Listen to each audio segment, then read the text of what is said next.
Hi, everybody. My name is Bob Goodwin, and welcome to another episode of Career Club's LinkedIn Live series. Very excited about today's program. So if you're not familiar with Career Club, we are using proven sales methods and tools to help people find careers that matter to them. And want to say that this is a live event. So if you've got questions or comments for our guest, Julie Elberfeld, who I'll introduce a little bit more in a minute, please use the chat feature. We would love to feature some questions while we're going through our discussion.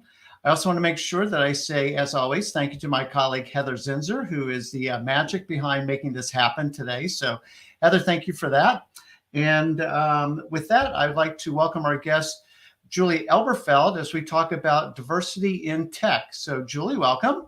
Thank you, Bob. Glad to be here. No, I'm so excited about our topic today. Before we jump into that, we have a little bit of a tradition here where we like to have a couple of icebreakers to help people get to know you a little bit. So where were you born and raised, Julie? Where are you from? I am originally from Wabash, Indiana, little tiny town of 10,000 people up in the north part of Indiana. I lived there for 10 years, and then my family started moving around. We lived in Chicago, Cincinnati. Ultimately, I graduated from high school down in Louisville, Kentucky. Awesome. And where do we find you today? I'm in Westchester, Ohio, just north of Cincinnati. Just north of Cincinnati. Awesome. And then where did you go to school? I went to Miami University, the one in Ohio. I think Yes, people often get that confused and call that Miami of Ohio. It's just Miami University, but up in Oxford, Ohio. Yeah, that's such a beautiful campus, isn't it? It is. Love this, especially this time of year. Spring there is just beautiful. And so just a little bit about your family. I'm married. My husband, Bob, and I live here in Westchester. I have 3 grown children of my own, and my husband also has 2. So we have a family of 5 adult children. We have 5 grandsons between the 2 of us, ranging from 21 years old all the way down to a 15-month-old. So. Awesome. Holidays sound like they would be fun. Holidays and vacations sound like a good time at your house. Yeah, for sure. Just a little bit, Julie, we'll get into this more, but just a little bit about your career arc, where you've kind of been in your career, please. Yeah, sure. I was actually a math major at Miami, and I had the good fortune when I got out of school to be offered the opportunity to learn to code by Fifth Third Bank here in Cincinnati, and that's going to be material to the conversation. So, and so that was unexpected pathway for me, but really changed my life entirely. And then I ended up staying in the tech field my entire career. I was in tech for about 34 years. And I was ultimately the divisional CIO at Fifth Third for commercial banking, and then went over to Capital One in 2010 as their divisional CIO for commercial banking.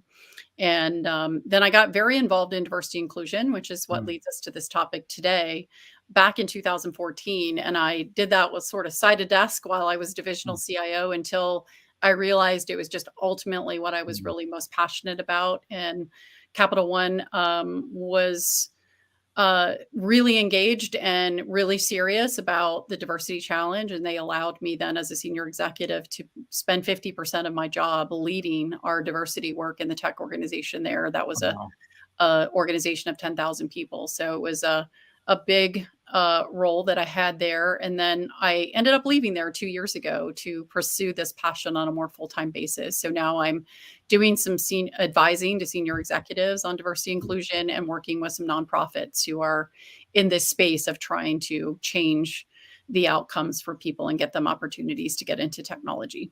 Wow. Well, again, I think you were country before country was cool. You've been doing this topic for a very long time and are clearly an expert in it and passionate about it.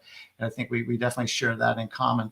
And then just real quickly, where do we find you when you're not doing work stuff? Sounds like family would be a big part of it, but what are you interested in or passionate about outside work stuff? I always have to have some sort of creative outlet. I love doing interior design work. I'm happen to be building a house right now down in Florida. So that's kind of where I'm spending a lot of my time, is just designing things for the new house. I love to bike. I'm a cyclist, and my husband and I actually had our first date. We rode a bikes together on our first date. And we love to travel. So we have unfortunately not gotten to do a lot of that the last couple of years, but we have traveled in all over the United States and internationally. So we really love to travel. That's cool. So you and I met through an organization called Perscolis, and we'll talk about them in a little bit. But the general theme is around diversity in technology. And what I thought we could do with our conversation today, and to kind of help people get grounded sort of for the structure of today's call, is if you could start talking just a little bit about some data around the scope of the issue around diversity, specifically in technology, and maybe even define diversity, what you mean by that. Mm-hmm. And then from there, just after we've laid out the facts, talk a little bit about why it's important, why it matters. As I think about why does it matter to individuals? Why does it matter to communities? Why does it matter to companies? Mm-hmm. And a little bit just about the import of the topic. Mm-hmm. And then for the last segment, what I thought maybe we could do is talk about, well, if all that's true, and now you've got me convinced that this is an issue worth addressing, as a company, as someone who's hiring talent, how should I be thinking about this? What steps can I start to take to have a positive impact on the diversity topic, particularly in technology? Does that sound fair? It does. We don't have all day, right? Because I could talk about it that long, but we'll touch on those things. We've had enough conversations beforehand. I think we could both talk about this all day. So just to get folks level set, maybe if you could just lay some groundwork on the problem from a data perspective, and it's just some numbers. Yeah, sure. I'm going to step back a little bit and then I'll give you some data. I think I'm going to make an assumption that people don't appreciate this problem at all, because I find that there are people in the tech industry themselves that don't appreciate not only what it's like today, but how much it has changed. So, I think it's important to just sort of say at the grassroots level, we are in a digital revolution. Technology is mattering to all of us, and we'll get into a little bit more of that about why this matters. But it's so impactful, yet the people that are creating technology that is impacting all of our lives do not represent the general population. Women, for example, only make up 25% of the tech industry. They are over 50% of all workers, but they're only 25% of tech. People of color. So typically when we talk about that in the tech space, we talk about Black, African American, Hispanic, and Indigenous people are only represented in tech at about 13%. You might wonder why I didn't mention Asian people that we typically categorize in people of color. And that's because the Asian population in technology, particularly South Asian, is fairly well represented overall. Now, I will say they are not represented well in leadership. And so there still needs to be a lot of focus on opportunity for the Asian people in technology as well. And I think it's also important to even look at like college graduation rates. So today, the tech industry tends to hire from computer science majors, particularly out of large institutions, research universities. And the graduation rate is also extremely low. Women are graduating about 19% of computer science graduates, women of color, like less than 5%. Wow. And, people of color overall at a very low rate compared to their overall graduation rate. So I think, women make up like over 58% of all bachelor's degrees, 18 to 19% of computer science degrees. And so even amongst the STEM fields, the computer science graduation rates are about as low as any other degree in the STEM field. And so I think that's, really framing the problem around we have an industry that is hugely impactful, yet there's a really low representation. And I think that, we'll talk about why this matters, but I think it's also important to know that there's a huge inclusion issue and a huge cultural issue, because there's been a lot of research that shows that the leaver rate, the attrition rate for women of all races and for men of color is over double what it is for white men. And so even after people are getting the education and getting into the field and progressing in their career, they ultimately decide to leave. And that research has shown that reason for leaving is not, for example, for women, to stay home. That's part of it, right? They get to childbearing age and they decide Mhm. to stay home, but that's only 20% of the reason they're leaving. The other 80% of the women were leaving because of cultural reasons, not being able to realize their career objectives, not feeling like they see themselves in leadership, feeling like there were just a lot of microaggressions against them. And so I think it's important to understand that this problem is also not just a pipeline problem of who's going into tech, but also that there's a cultural issue in the technology industry that is driving people away once they're there. And I think Wow. oh, yeah, go ahead. No, no, no, no. Well, first of all, I want to remind people that this is a live. So if you've got questions or comments as we go, and please understand, we need to be judicious with all the comments and stuff. But if you do have a question or comment, you're more than welcome to chime in. Um, but um, so we've got women represented at less than half their percent in the general population, right? Of computer science degrees. You anticipate something I was going to ask you about, because the my understanding was STEM as a whole, women do very well in Mhm. STEM actually, but in computer science, not so much. Right. 18% of the graduates are getting CS degrees, which is mind blowing. But then it really kind of bridges into the next thing that you were talking about, which is even when they get that far through, they don't stay, Right. because they're for whatever reason, but not whatever, for the reasons you outlined, not feeling welcomed, or that this is an environment for someone like me. That's right. And that's what really galvanized me to the work, Bob, was because this was so different than my own experience. And so I was really, quite honestly, caught off guard back in 2014 when I really started to understand what was happening, because it hadn't been my experience. I started in this industry in the late 80s, and I was very much welcomed in. I mean, I was offered the opportunity to learn to code and become a software engineer. But women were 40% of the industry at that time, and they were 37% of technology related computer science type degrees. So we don't expect that. We don't expect these kinds of things to happen where we're going backwards.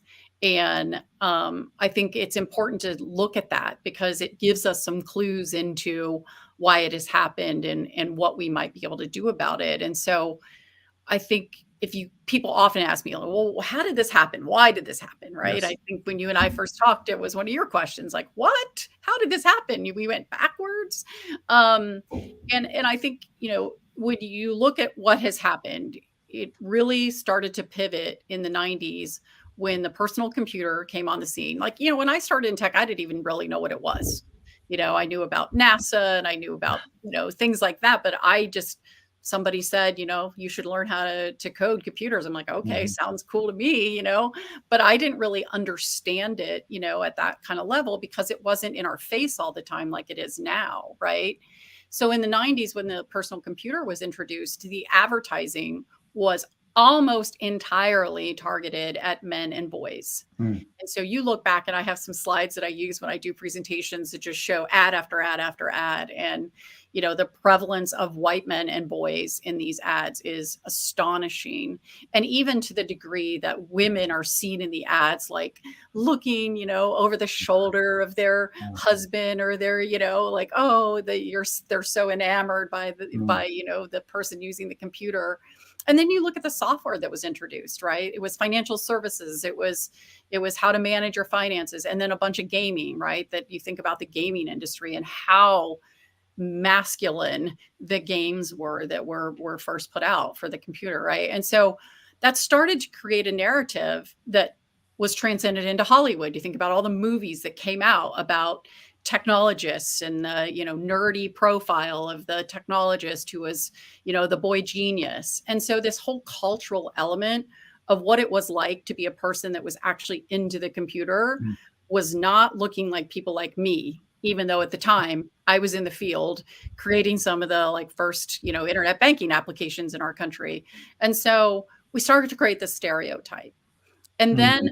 a couple other big things happened. In the 2000s, you had the dot-com bust in the early 2000s. And then by the mid 2000s, there was a ton of outsourcing of software engineering jobs offshore. Yeah. mostly to India. And so people started to think like, well, there aren't any jobs in the United States to do technology. And so we saw this mass exodus, quite honestly. Very few people actually going into computer science as a career choice. And then when there was a realization that no, there really are a lot of tech jobs, and people started to return to the tech jobs in the late 2000s, this stereotype issue and this cultural issue and this, programming culture and the boy genius culture had sort of driven women out. And so for women, despite the fact that they were well represented, this stereotype has played largely into why we see such a huge. It's really interesting, Julie, because I'm slow to pick up on this, but if I'm hearing you right, it's when the kind of democratization of technology, it became more of a consumer thing, not just a B2B thing, and programming and COBOL and Fortran and way in the back room somewhere. But now it's video game consoles, mobile phones, personal computers. So these are consumer electronics, not business tools. That the marketing became very masculine. Yep. And communicated, well, maybe this isn't for somebody like me. One of the other things, just real quickly, that I wanted you to touch on, if you could, is and this is more on the retention side, but what you were sharing with me around the quality of assignments that women were getting relative to their male counterparts, and what role that's played in kind of the inclusion, belonging side of it. Yeah, absolutely. I think when you start to look at some of the practices that are driving women, and by the way, I talk about women a lot, but I always want to echo the fact that women of color are the least represented in tech, and people of color overall. And so these paradigms apply. Now the history isn't the same. So the history for people of color is that lack of access, lack of role modeling, lack of insight that this is even a career opportunity. So there's always been a lack of representation of people of color. So just make sure that I say that, because that's a huge passion of mine. I don't want this to be, a women or white women's problem. It is far deeper than that. But when you start to peel the onion on like what is happening, we see women aren't making it to leadership as often. Well, if they're not getting to leadership as often, they're probably not getting the same rate of promotion. So we see that. And you say, well, why are they not getting at the same rate of promotion? And one of the things that I've been seeing in some of my work is that they don't get the same quality of assignment. So there are certain assignments that we value. And typically at the lower end, in the more entry levels of technology, we care about people's coding skills or technical skills, depending on whether they're a coder or they're in the network side or or in cyber. And if you don't get a quality assignment where you're allowed to demonstrate those skills, then you may be overlooked for a promotion, and then that cycle starts to occur. Yep. And unfortunately, women get pigeonholed into stereotypical roles. They're asked to be the communicator, the project manager, the person to put the decks together to talk about the project. And so because they end up in these stereotypical roles, then they're not developing the same skills that then are ultimately rewarded in the promotion process. Yeah, so that assignment is hugely important. No, it makes a ton of sense. We've got a really interesting question, and if you want to say, Bob, we'll get to that in a few minutes. That's totally cool. But Scott Mayo, thank you, says, love the topic, and thank you, Bob and Julie. You're welcome. Question: with the advancement of low code and digital transformation, would you consider the barrier of entry into the IT world lower than 15 years ago? And if so, the need for 4-year CS degrees no longer the standard to be successful? Well, I know the answer to that question. I know you know the answer to that question. And I know Scott does too. Thank you, Scott. He's a huge fan of Scott and the work he's doing. Do you want to hold on to that one for a minute, or you want to go with it? I'm gonna definitely get to that. So okay. Thank you, Scott, for thank you, Scott. It's a great question, yeah. And it's very, very on point, I think, around the solution to this. So if we can agree that the numbers support, like, this is a problem, that like this does not represent society, this doesn't offer what looks like paths to really rewarding careers. What is some of the impact of the data that we're seeing, again, whether it's on individuals, community / society at large, and then on companies as well?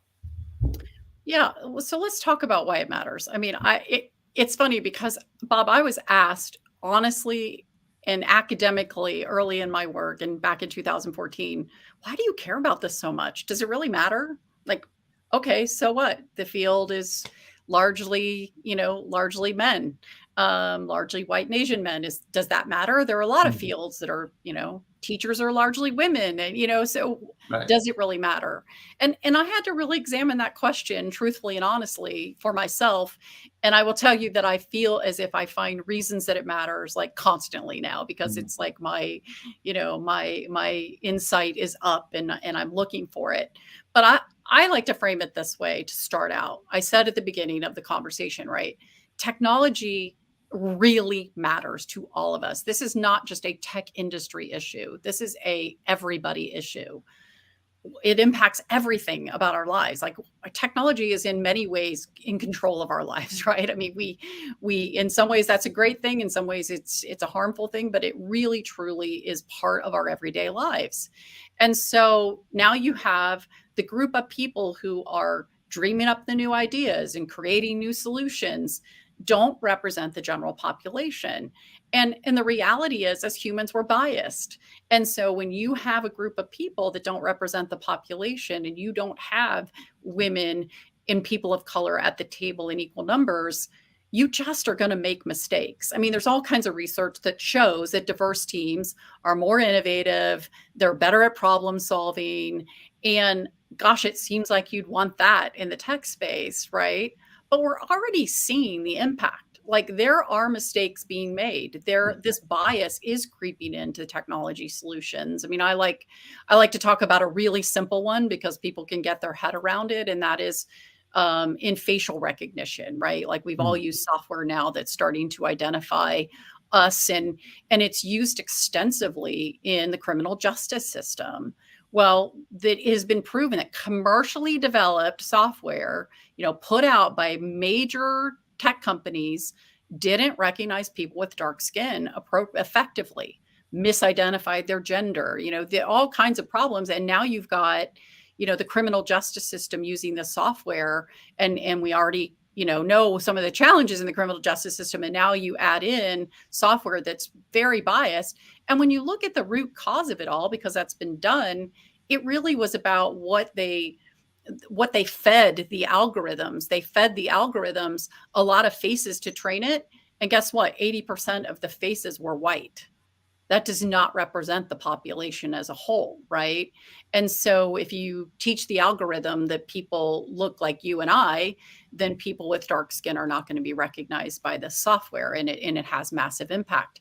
And you just have to say, like, if there'd been a more diverse group of people sitting at the table, wouldn't they have said, like, hey, this software isn't even recognizing Right. me? And you would have had different outcomes. And so I think, like, we should all care that the people that are making software that's managing, controlling, affecting our lives in so many dimensions don't represent the whole population. But what really hooked me, Bob, was the fact that technology has today, in first quarter of this year, there were 1.1 million tech jobs opened. That's up 40% Wow. over last year as we were recovering from the pandemic. This is going to continue to grow because we are in a digital economy, right? Every company has realized, even more so through the pandemic, how important the digital economy is. And so 1.1 million open jobs. The jobs are high paying jobs. They're 13 of the top 25 highest paying jobs are in technology. And so if you don't create access for women of all races, for men of color, to some of the highest paying, most future proof jobs, you are creating a socioeconomic challenge that we already have in our society and is just going to continue to progress.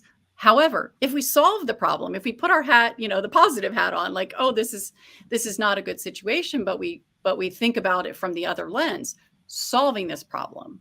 Think about the individual who I'll never forget Bob's story of a young woman who I was actually visiting a Perscolis boot camp up in New York City, in the Bronx in New York. Mm. And she was explaining to me the impact that it was having for her to have had this opportunity to learn to code and end up in a tech career. And she said, it's going to change my life. It's going to change my family's life generationally, but it is changing my whole community because people around me look at what I'm doing and saying, it's possible to do something that is going to change our circumstance. And she's like, it's giving our community hope that we can, in fact, have some of these jobs that are going to change the socioeconomic situation of our Julie, family. I mean, I'm sorry, like that to me is like the center of the center of the center of this whole thing Yep. is hope. Yep. And thank you for laying it out the way you just said it. And I'm going to repeat it because I believe it so much, is individuals' lives are being changed. That in and of itself is sufficient good. That people can go have, and Jay Deering is on this call. And Jay, thank you for joining and all you do at Perscolas. But Jay talks about not living wages, but thriving wages. And where it's what I think the number is 125, 25% higher than the median income for where you live. So the individual, they're learning stuff, as you say, these are future-proof skills, and that in and of itself is good. To your point, that affects their families. Well, now all of a sudden we can have a better life, whatever that means to that family, whatever a better life looks like for them. But then, as you say, that extends to the community because now that's a role model that says, hey, that's a path for me.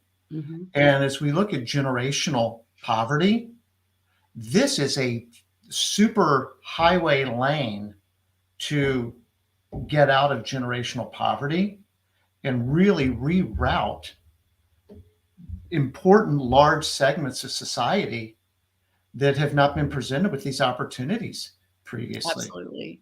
And I mean, this, I was starting to get a little teary, in fact, myself, because this is really at the root of it, right? And by the way, these are really fun jobs. There's such a breadth of jobs in technology. So it's not like, oh, let's just chase the dollar. I mean, these are really good, fun jobs where you can make a huge impact. It's technologies in every industry, every sector, whether you like fashion or you like banking or, it's in every healthcare, it's in every sector. And I think that's the thing is like our society hasn't recognized this as the job that it is. By the way, you don't have to be a doctor, right? People in technology are making as much or more than doctors and not going to school for 10 years and, accumulating massive amounts of debt. And so I think it's important to just understand this is a great career path and we need more people to understand that. But then we also have to look at, this cultural challenge that I talked about earlier as well. So being a little bit mindful of the time, let's first of all, Grace, I don't know if you saw this, but Grace Kuhn, former colleague of yours, says hello. And let's make sure that we talk about this. And this might be at the a little bit more towards the end about what can I do now. But Grace is asking, how do I help mentor and guide students to choose tech careers, right? And in front of local schools, groups, and in her sphere of influence, which, Grace, I mean, that's such a great question for you to be asking because we all have our spheres of influence. And thank you for being intentional about using yours. If we start to think about this from I'm an employer, and you asked the question earlier, why should I care? Like, go be a nurse, go do something else. Like, there's lots of jobs out there. As an employer, and maybe getting really commercial about the whole thing, if I'm the CFO of a company, why do I care about this? I just wrote this is all soft-hearted, and I got teary-eyed too. No, but I live in the land of spreadsheets if I'm the CFO. Yep. Tell me why I should care about this. Yeah. I've often said that, I would like to win the hearts and minds of people, which we just worked on. But I also want people to appreciate that this is an absolute business imperative. I just mentioned 1.1 million jobs were opened in the technology industry. There was just an article in the Wall Street Journal that tech salaries are up 20%, up 30 to 40% in some communities. That's good for the tech worker. It's not good for the company. I mean, the pace of growth of tech salaries is far outstripping other jobs within companies. And so CFOs are adding 20% to their IT budget and getting nothing more for it. And yet there is just a huge hunger for talent in the tech industry because of the need for digital capabilities, because companies are so dependent on technology. And yet every tech executive I have talked to in the last few months, Bob, has said to me, yeah, we have an initiative going where we're trying to figure out where and how we're going to find technology talent. And we're going to get to this question that Scott asked in a moment here, I think. But I think that's why you care, right? As a company, I mean, you should care that you have diverse teams who are, building better solutions and giving you the best possible representation of society so that you're building the best digital capabilities for them. But you also need to care because people are just not finding the talent that they need to be able to fill these jobs. And as a result of it, the salaries are going up and up and up. And Supply and at some demand. point it's just too much. It's just not sustainable. And so, I think there are a lot of reasons companies should care. And by the way, how do we come back to the diversity question? Okay, well, let's just go find more men to go into tech. Well, at some point, you just are kind of going to run out of the people who, would be interested in going into this space. If you continue to lock out, not welcome, not create an environment that's appealing for women of all races and for men of color, you're going to lose this battle, right? We have to look at other pipelines of talent. The CS degree pipeline is not helping us, right? And we talked about just the sheer numbers. There are only 90,000 people graduating with a CS degree. 90,000 does not fill 1.1 million jobs. Well, and two, the shelf life of current technology, what would you peg that at? 3 to 5 years. 3 to 5 years. So yeah, people need to be reskilled every 3 to 5 years in technology anyway. It's changing so rapidly. And so yeah, the half-life of tech skills is about 3 to 5 years now. So what's the big unlock here, Julie? What's the, at least, and maybe it's too simplistic to say that there's one answer to this. That's probably not a true statement. But what do you believe the key area that employers are overlooking that starts to tick all these boxes? Okay, we're going to answer Scott's question now. Yes. This cultural problem has to be addressed, and we could talk deeply into that, right? But we really have to look at alternative pathways. The traditional method I think, and when I say traditional, I'm going to say traditional for the last 20 years. I was more typical. I didn't have a computer science degree. I had a math degree. There weren't computer science degrees in the 70s, right? Very few schools were offering a computer science degree. So historically, we didn't require people to have a CS degree. The early software engineers were all women from typically accounting departments. Bookkeepers and accountants were considered to have the mind to be a software engineer, and they were the early software engineers. So I think we have to go back to our roots a little bit. And so I've been doing some work the last couple of years with an organization called Opportunity at Work. And Opportunity at Work has identified that one of the most critical factors in whether or not you get access to a middle or high wage job, and this is absolutely true in the tech industry, like maybe more so than anywhere else, is whether or not you have that 40-year bachelor's degree.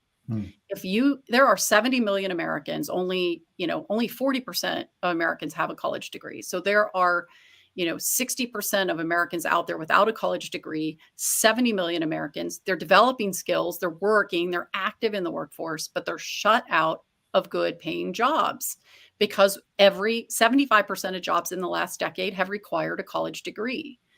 And so Opportunity at Work is really looking at people who are skilled through alternative routes called STARS, which is a great acronym that helps you just realize that these are stars. They're not the exception. There are millions of them, and they're skilled through alternative routes. They've learned. They're learners. Because you just mentioned it, the half-life of tech skills is 3 to 5 years. What you really need are learners. You don't need people that, look, it's great that we have some people with CS degrees that can get in and do a lot of the really deep algorithmic kind of technology. But as Scott was mentioning in his question, there's so much low code, configuration, things that are more logical thinking skills, robotic process automation. There are a lot of opportunities to do jobs today that aren't that deep algorithmic coding. We have some of that, and we need the people that do that. But there are so many types of jobs in technology where people can learn at a boot camp like Perscolis, who you and I both love, as giving people an opportunity to break into the tech industry through learning skills, through a dedicated program for several weeks. But I think one of the I'm just like, you got me on my motor going here. But one of the things I just have to say is that often the challenge is companies can't give up. They're addicted to the CS degree. They're addicted to the 4-year degree. And they're addicted to looking at organizations like Perscolis as a philanthropic opportunity. Well, I did my good deed. I hired 2 people out of this boot camp, and I'm helping my community.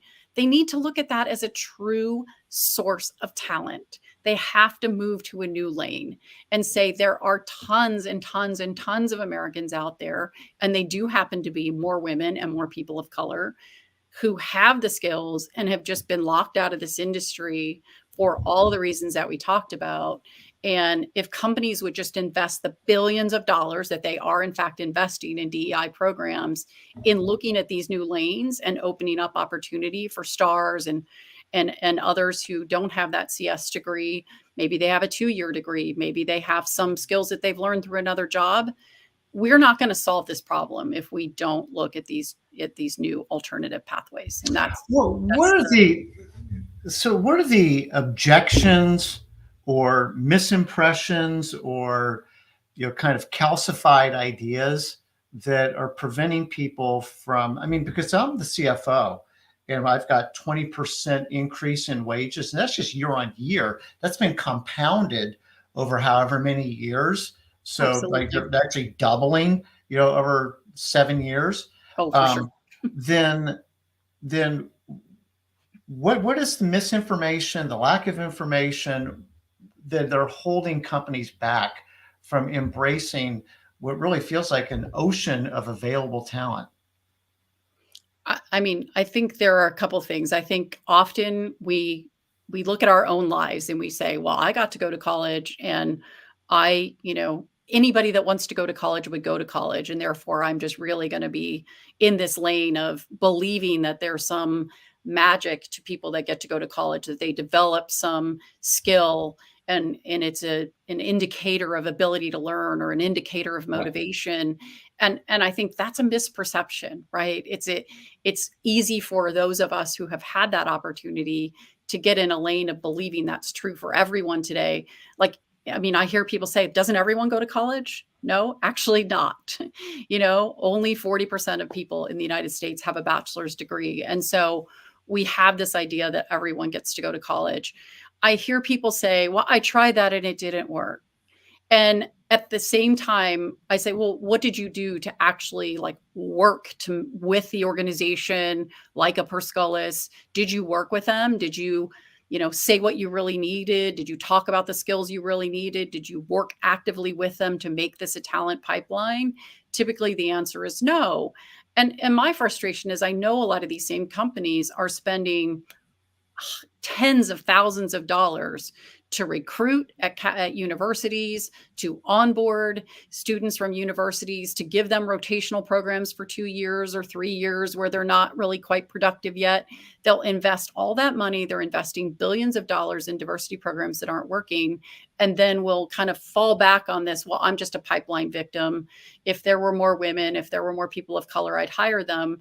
when they have the opportunity to be more proactive, to work with organizations like Scott's, like Perscullis, like organizations that are really out there trying to connect employers with people who do in fact have the skills and developing the skills and can develop the skills. And then that's this is really great. That seems to address a lot of the front end on the recruiting bit. There's still the retention issue. Absolutely. Right. And what could companies be doing? What should companies be doing to, once we get them in the door, that it is a thriving environment to help people grow and stay and develop? Yeah. I mean, I think awareness is huge, right? Know your data, know what's really going on, not just the data, but the sentiment. What is the sentiment of your employees? Do you, in fact, have, pockets of cultural issues? Are you really addressing it? Are you really acknowledging that the tech industry has, in fact, become a very masculine oriented field? Look, the reality is if 80% of the people around you are men, the culture is going to be masculine. And you have to be consciously working on the inclusion side of that. If 75% of the people are white, you have to realize that you have created a white culture, and you have to be thinking about the people who might not feel included in that culture. You have to work at this. This doesn't just happen. You can't just say, well, I have good values and therefore everything must be right in our organization. It just doesn't work out that way. You need to look at those assignments. Are assignments being given out equitably? Are people being given equitable opportunity for development and promotion? Because that lack of promotion at the same rate as their majority peers is one of the core reasons that people are leaving. Flexibility. One of the things that made this career amazing for me was it was flexible enough for me to be able to raise my 3 children, right? And I could work part-time sometimes, or I could work from home. And we're all working from home now, which should make it even way more flexible. But flexibility, making sure that, you're giving people the opportunity to address the things in their lives that they need to be able to address at different points. I think these are the kinds of the practices that people need to look at. They need to look at their systems too. Like, what are your systems of promotion? What are your systems of hiring and sourcing? And often our biases are embedded in those systems. And then if you have to really break those down and look at them and understand what it is that you're really doing, and it has to start at the top.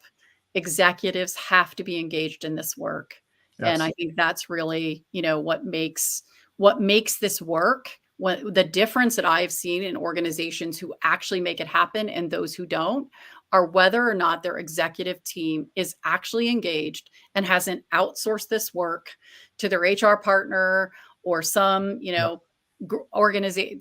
We often put this work on the back of the people who, in fact, we were trying to serve. So, they ask a junior group of women or a junior group of people of color to solve a problem, and then they don't support or engage. And when the executives engage, change actually happens. Yeah, that's such an interesting point, because there's a potentially patronizing element to this of, okay, well, we'll go set off a little group of you people, go do that.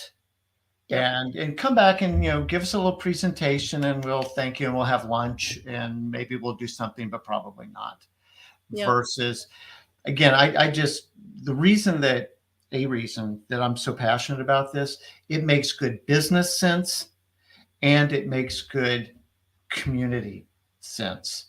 Absolutely. And I just really struggle to figure out why people aren't embracing this more. So to me, companies that start to figure this out are going to have a huge competitive advantage over the laggards who can't or won't figure this out, when it's actually to their benefit, which is really ironic. As I want to be mindful of time, I want to make sure that we address Grace's question. So she's saying that you guys work together at Capital One, and she's now in the twilight of her career. She'd like to mentor and guide students in these technology kinds of careers. How would you encourage her just as an individual, she's not running some big company. How would you encourage her Mhm. as an individual to make a difference? I mean, it's go talk to the schools in your community, talk to the guidance counselors. There's some really interesting research that has been out just recently around what happened for 18 to 25-year-olds relative to how much they were encouraged or even told that there was this opportunity for a career in technology. And it is very sad news for someone who is so passionate about this work, because students like, I'm not going to remember the numbers right now, Bob, right off the top of my head, but it was an astounding number of people that were never told about a degree in technology, and then a huge number that were not encouraged. And of course, this also goes across gender and race and ethnicity lines on whether or not you were told and encouraged to consider a career in technology. And so I think people of us who are in this practice to go into the schools and talk to the guidance counselor and ask for career day opportunities or opportunities to speak in classes where they talk about careers, to go do projects with students. Unfortunately, computer science education is very much lacking in our country. And so, there are so many schools where kids are just never getting introduced to what it means to make technology, to be a builder.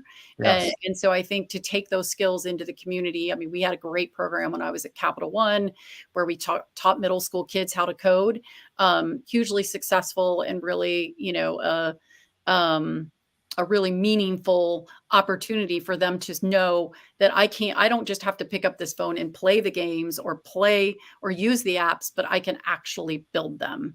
And, Yes. and that is, and to realize the change that you can make in the world as a builder of technology is so important, that we start to change that stereotype for kids and let them know that you can look like me and you can look like Grace, and you can have an amazing career. Yeah, and Felicia, thank you as well for the nice compliments. Yes, this is definitely an essential conversation. So, as we kind of wrap this up a little bit, Julie, is there anything, first of all, that we haven't covered that you really want to make sure that we touch on? I think we've done a great Okay. job of covering the topic. Like I said, I could probably talk all day. We could go a lot deeper into these I, various things, but I think we're good. okay, I'm more worried about my abilities to facilitate, and we actually like, did make time for something. If people want to learn more about the topic or how they can, you know, have a positive impact, where would you steer them? The topic is so broad and it kind of depends on where your greatest interest is. There is this thing called Google search. Mm. I'll give a little plug to Google. You can, if you search diversity, inclusion, challenge, and technology, you will get a plethora of information. So if you just want the information, there are a lot of organizations out there that are doing research, like NCWIT, like ITSMF, iTech, um, uh, AnitaB.org, on and on. There are a lot of women who code, Deaf Color, Lesbians Who Tech. There's a ton of organizations that are doing the research. To understand more about STARS, you could look at opportunityatwork.org. I'm sorry, opportunityatwork.org. But I also think then if you're interested in these organizations like a Perscullis or a Year Up, or there are a lot of them that are just local to communities, being supportive of these organizations who are helping people get on this path to a career in technology and change their lives is also a really great way to be a part of this Yeah, conversation. I'll throw out a couple more ideas too. One is for people who are listening at your own company, like go engage with Yes. the CIO, Yes. CTO, CHRO, and say, hey, how can I be participating in something that makes a difference here? That's Yes. one. Two Right. is I have the opportunity. I think anybody who's listening to our conversation today could contribute in a way. I had the opportunity a few weeks ago to go help mentor a Perscolis cohort on a Friday to teach them like interviewing skills. Tell me about yourself, some resume ideas, just things that we might take for granted as some professional skills, having been in work for a little while. Um, but go volunteer at one of these organizations and encourage people and share some of the things that you have learned, because it's very much appreciated by the students, by the learners, And I think that's something else that anybody can do if you just carve out the time, if this topic is important to you. Last question, Julie, if people wanted to reach out to you, what's the best way to contact you? LinkedIn.